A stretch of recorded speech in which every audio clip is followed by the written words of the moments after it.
हमारे हिंदू धर्म के ग्रंथों में, सनातन धर्म के ग्रंथों में वो बातें बहुत समय पहले लिखी जा चुकी हैं, जो आजकल हमारे साइंटिस्ट इतनी सर्च के बाद सिद्ध करते हैं। सही बताऊँ ना कि हमारे ग्रंथों में आप स्टडी करके देख लेना, हमारे ग्रंथों में हमारी लाइफ का पूरा नॉलेज डिटेल में है, सब कुछ। मैं भी अपने जो ग्रंथ हैं सनातन धर्म के, उनकी स्टडी कर रही हूँ। और एक ऐसी बात पता चली जो मैं नहीं मानती थी, वो कहते हैं ना कि भई जो ये भी हमारी एजुकेशन ही सिखाती है कि पढ़े-लिखे होने के बाद हम आँख मूंद कर किसी बात पे विश्वास नहीं कर सकते। हम साइंटिफिक तर्क के हिसाब से सोचते हैं। देखते हैं कि भई ये मतलब सच्चाई कैसे मानते हैं कि भई ये साइंटिफिक यानी तर्क-वितर्क के हिसाब से अगर हमें वो सही लगती है, कहते हैं उसकी अपनी भाषा में जाँच-पड़ताल करके पूरा तब हमें वो बात जचती है। ऐसे ही नहीं कि अंधविश्वासी तो नहीं बन सकते ना कि भई धर्म कुछ बोल रहा है तो हम उस पे बिलीव कर लें। तो जैसे मेरी दादी, नानी, माँ यानी हमारे पूर्वज आपके पूर्वज भी कहते होंगे और हमारे धर्म में भी लिखा हुआ है ये बात कि लहसुन और प्याज तामसिक भोजन में आते हैं। इनका सेवन नहीं करना चाहिए। और जो हमें स्टडी करते हैं उसमें बार-बार ये बातें भी आती हैं कि लहसुन प्याज़ में वो सारे मतलब गुण पाए जाते हैं जो दवाई के लिए भी यूज़ किए जाते हैं, तो ज़रूर खानी चाहिए।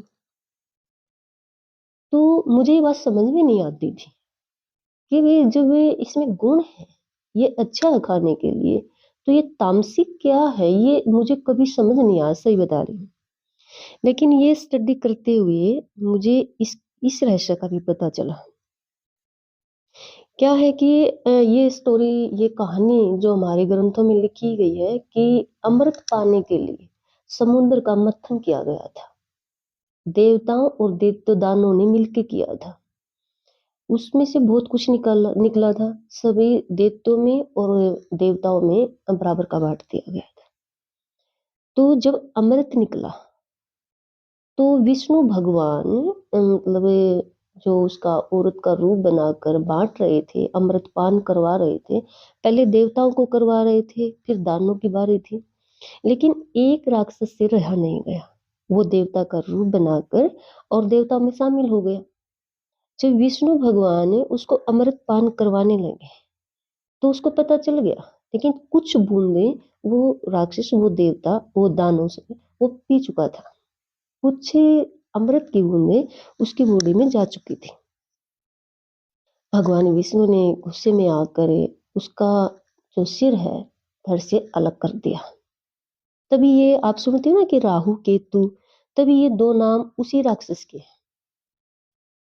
तो जब उसका सिर भगवान विष्णु काट रहे थे, तो उसके खून की कुछ बूंदें जमीन पे गिर जाती हैं और जहां पर उसके खून की बूंदें गिरती हैं वहां से लहसुन और प्याज पैदा होता है। अब आप सोचते होंगे कि भी ये साइंटिफिक तर्क क्या है? साइंटिफिक तर्क ये है कि वो राक्षस था। राक्षस के खून की बूंद थी, इसलिए इसके खाने से कुछ तामसिक गुण हमारे अंदर आ जाते हैं। जैसे क्रोध ज़्यादा आने लगता है, हमारे अंदर जड़ता आ जाती है और इसके मतलब इसने जो उस राक्षस ने मतलब सिर कटने से पहले अमृत की कुछ बूंदों का सेवन कर लिया था, उसकी बॉडी में जा चुकी थी। इसलिए इसमें कुछ अमृतत्व गुण भी हैं। यानी ये दवाइयों के लिए भी यूज़ होता है। ये खाना अच्छा भी होता है शरीर के लिए। तो इसलिए इसमें दोनों दोनों चीज़ें हैं, ये हमारी बॉडी के लिए, हमारे शरीर के लिए अच्छा भी है और ये तामसिक भी है। मतलब इसमें थोड़ा-सा राक्षसीय गुण भी है, दानव का गुण भी है। तो सॉल्यूशन क्या है कि हमें ये नहीं है कि भई हम इसको ना खाएँ, लेकिन बैलेंस में थोड़ा-सा थोड़ा-थोड़ा इसको खाते रहें, तो हमारे अंदर जैसे वो कहते हैं ना कि भी दवाइयों का भी जो काम होता रहेगा, इसको ज़्यादा ना खाएँ, नहीं तो फिर हमारे अंदर वो जो तामसिक गुण हैं, वो राक्षसीय गुण हैं, वो पनपने लग जाएँगे। तो इसको बैलेंस में खाएँ, खाएँ ज़रूर।